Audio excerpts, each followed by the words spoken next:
Alright, let's see what we're going to test and work on today. We need to get a tune because yesterday's flight wasn't too much fun. Once it was 200 feet in the air and flopping around, it was kind of hard to get back down without it being in a million pieces. So what we really need to do, I'm going to come in here to config. What we really need to do is work with auto tune. Auto tune. So I came down here. Here's your auto tune axes. I chose 3, which is roll and pitch. I don't care about yaw. On this thing, roll and pitch is what I care about. And I hope this is going to settle that platform down. I may have to change the speed at which it lands to keep it from flopping around. And I think what the problem is it's such a thin flight profile that if the wind gets underneath it, it just really pushes it around. But we'll see how this auto tune does. So I set the auto tune axis to roll and pitch. Let's see, I didn't think I did RC10. Let me see. RC.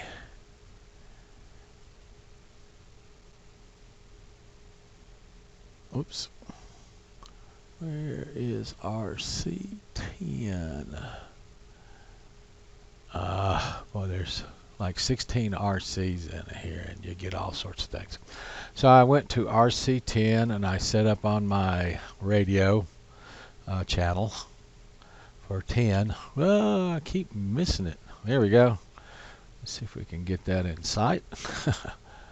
There we go. RTC10 set to 17, which is auto tune. You can see in the list right here.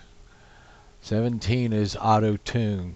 So a switch on my radio will turn on auto tune. That's all you really have to do to get auto tune set up. But I did, that was the major thing we wanted to do in today's test. Auto tune set up.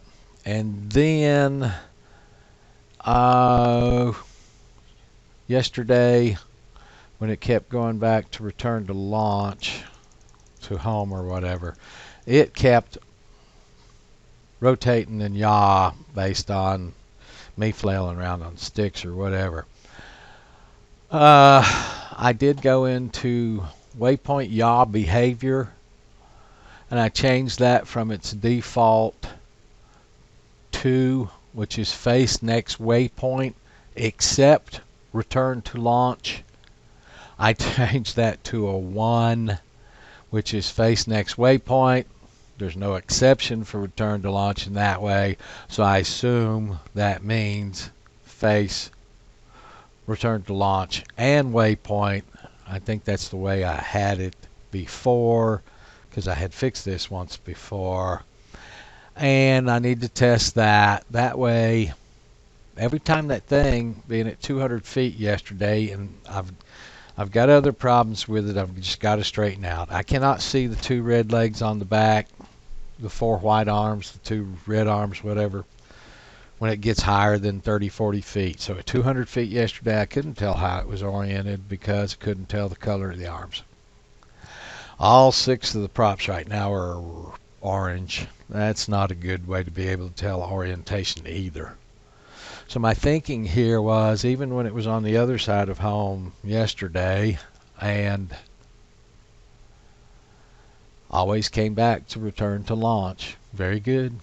It just didn't face the yaw towards return to launch. If it had, when it got on the other side yesterday of the launch point, and I took it back into stabilized mode, I would have known which way it was oriented, and I wouldn't have been pushing it even further away from me accidentally. So that's what I'm going to do here. And in keeping with that test, I changed the return to launch altitude, RT. I would change the return to launch altitude, RTL underscore ALT, to 1524, which is 50 feet. That's going to be disaster around the house here if I fly it, running into 100-foot tall trees returning home, unless I do the smart turn to launch. Anyway, but it's going till I get the platform dialed in on PIDs, some other things, get used to flying it again. I hadn't flown in 4 years until COVID last year. Got the Mavic Mini. Flying the Mavic Mini isn't like flying any of these platforms that have a manual, an acro mode, or anything like that. Mavic Mini, it's in loiter. You can't get it out of loiter. It holds right, left, forward, back, up, down, GPS point, always. These other platforms are a little better. So I changed the return to launch to 50 feet. So even out away from here, I'm not getting up so high, and then starting the land to find out there's stabilization problems with the land process. Now yesterday I think that problem was, if that platform, I think I got up above the trees where the wind was higher. Don't know what the wind was up there. And I think when it rocked just a little and got that 37-inch diameter platform of spinning blades at a slight angle to the wind, it got underneath it and even pushed it further. These are all theories at this point. I get these tune on it where it doesn't seem so tweaky in my hands. I'll be able to get closer and closer to figuring out exactly what's going on. I honestly do think the auto tune is going to fix a lot of the problems. We will see. There's just too much authority on the sticks. I will fix it. It's a whole new radio. I've never flown it on this radio. I've never flown it on these gimbals. This is the new TX16S radio, not the Futaba I was flying the flame wheel on before. Everything's different. The mode buttons across the radio are different. I was using levers before for modes. All sorts of different things. While I was in here, I went ahead, when I was looking at the tuning screens, I noticed some new parameters that weren't around when I was flying the last time. And I did touch MOT, battery, max and min, MOT, BAT underscore, whoops. Okay, whatever. Here they are. Mot bat volt, max and min. Motor battery voltage, max and min. This is just for the, I was running a 4-cell on it. So this over here simply says, recommend 4.4 times the cell count. Recommend 3.5 times the cell count. This is the numbers I put in there. And I saved all that away. So that's all the changes I made. So today I wanted to do, major thing was to do an auto tune. Secondary thing was to do a return to home again, return to launch again, and see if the waypoint yaw function changed it so when you go home it points towards home every time, trying to help me orient myself. I used to fly this thing with no thinking, and all new radios, platform's much lighter than it used to be. There's just a lot of changes. So let's go out and test those things and see what happens. Today we went to the sod fields. This is a local sod company who allows me to fly at their fields.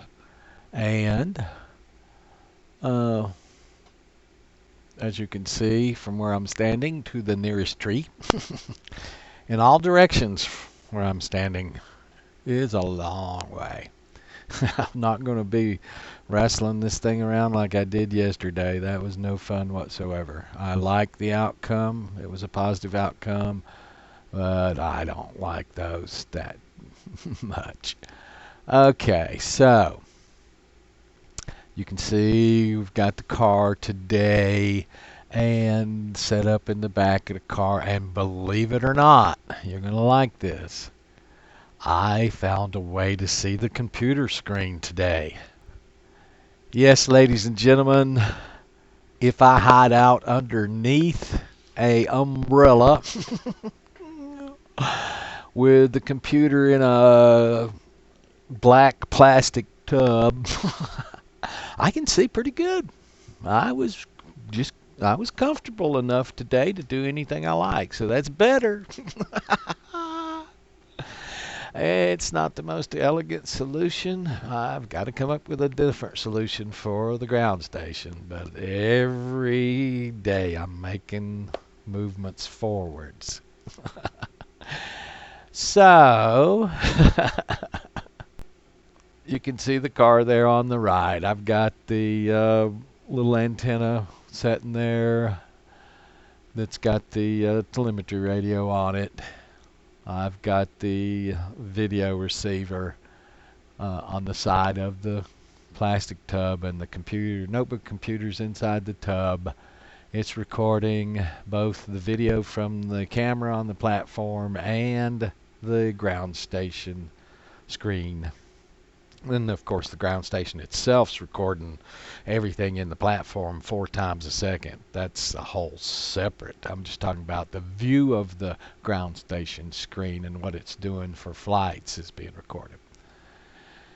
So I took off. Let me just show you what happened. Then I'll explain what happened.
We're done.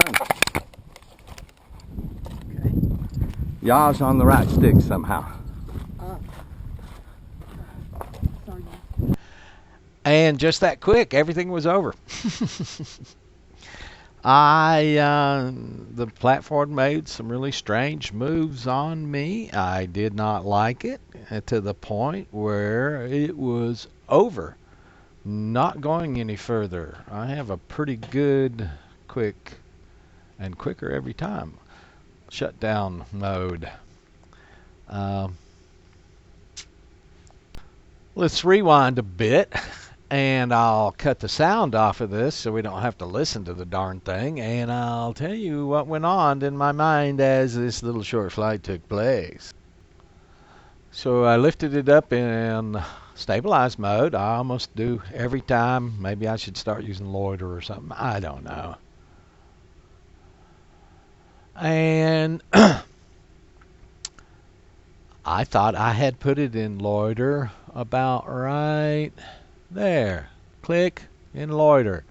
So now all I have to do is control altitude. It's a little tweaky, I thought. And then I was going to move it out away from me So I took it up a little, and notice the rear end right here. Watch it. Oh, it rotates there, rotates, rotates. It's not supposed to be rotating. It's supposed to be moving out into the field. So I just immediately started lowering it down real gently. And then I picked it back up and pushed the right stick forward and backwards, and you see it's just rotated. That was the end of it for me. Not going to do any more here today. Not going to chase this thing all over the sky like I did yesterday. We're done. Over. No more.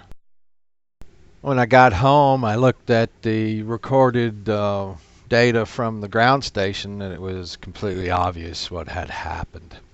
First of all, I'm going to apologize for the way the map looks on the ground station. I did take it out to the sod fields, and that's the first time I've been out there in months.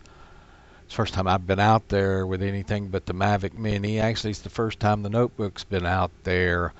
I have to gather the tiles from Google Earth into the ground station software, and then the ground station software has to send those tiles to the platform, and after all that's complete, which can take hours, the platform will actually do terrain following up and down. I don't have to worry about running into hills or anything if I like. Anyway, so with that apology about the map, that's not the important thing. I'm going to turn this on. It's going to be immediately apparent that I didn't put this in loiter mode. I put it in drift mode because I'm running a new radio. This is all a new setup, although I've done this before. Everything I'm doing right now is new. And I thought it was in loiter mode. And in drift mode, when you move the right stick right and left, it does yaw the platform. Because drift mode is so you could fly with your thumb, push the stick forward with the quad or whatever up in the air 100 feet, and then as you move your thumb right and left to do turns, it's actually yawing the platform, and the platform makes carving turns like an airplane. That's what they say. I have played with it, but I have not played with it in the last 5 years. I do remember playing with it one time. It's pretty cool. So due to newness of a radio too, I've just switched RC radios, transmitters, from my old Futaba to a new TX16S. That's another reason for this problem, which I'll show here in a minute. But let's just go ahead and look at this didn't take long with the ground station for you figure out exactly why this happened. Vernon armed. Vernon heading to waypoint home. Altitude is -1. Ground speed is 0. And remember, I can't hear anything the ground station says over the hexa. I'm working on the solution to that.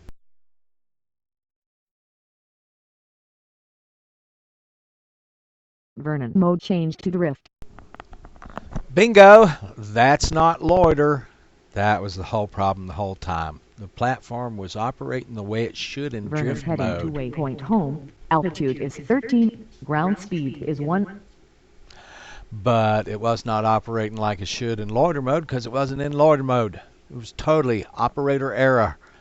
New equipment. We'll get into this. This caused most of the problem.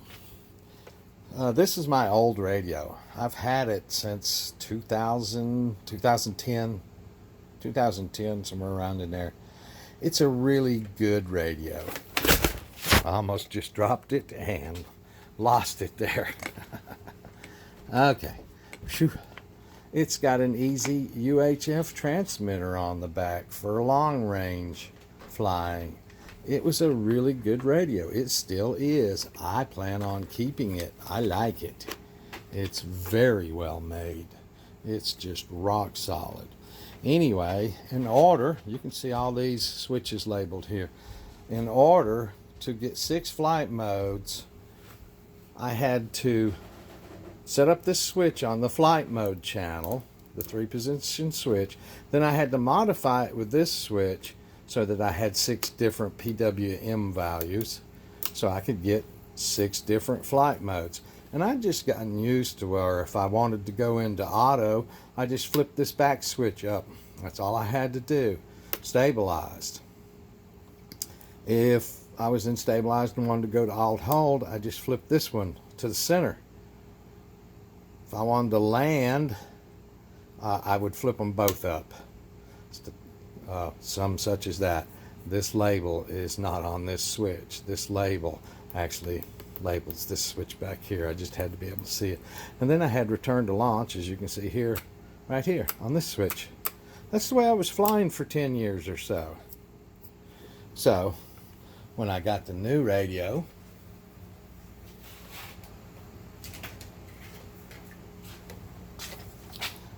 the new radio has the 6 mode switches on it. I just thought that was going to be wonderful. Well, today I found out, no, I'm going to have to do something more. Label them or something. So now we've got them labeled. Hopefully that will work. I'm going to do something about the ground station. You can hear it across the room, my downstairs ground station, not my notebook. Mode change to drift. Mode change to auto. Mode change to alt hold. Mode change to stabilize. Mode change to land. Mode change to auto. Mode change to stabilize. Mode change to RTL. Mode change to stabilize. Mode change to RTL. Mode change to stabilize. I just have to make sure I can somehow hear the ground station telling me that. But this right here should give me Error POS horizon a little variance. better chance of getting things right. And then I'll work up something for the screen down here eventually. So there you have it. It's real simple. I should just go in and add some voice prompts to those 6 switches on the TX16S. That'll solve a lot of it. If the Hexa is nearby, I won't be able to hear it over the Hexa. That's one of the problems of the Hexa. So maybe a set of wireless headphones on the ground station is the best way. We'll figure it out here, but today was kind of an abort. I just really was not going to horse that thing around the sky today. Went out to the wide open spaces where before it got to the perimeter of any of those fields, I could just put the throttle at 0, put it in stabilized mode, and turn around and start crying because it'd be on the ground in a heartbeat. So we'll try it again tomorrow or as soon as possible. But that's basically the TX16S. I've only flown it twice with the Honey Badger. That was a week ago. Flown it twice with the flame wheel, just what I've done of the flame wheel build here. Previous to that, I was using the Futaba.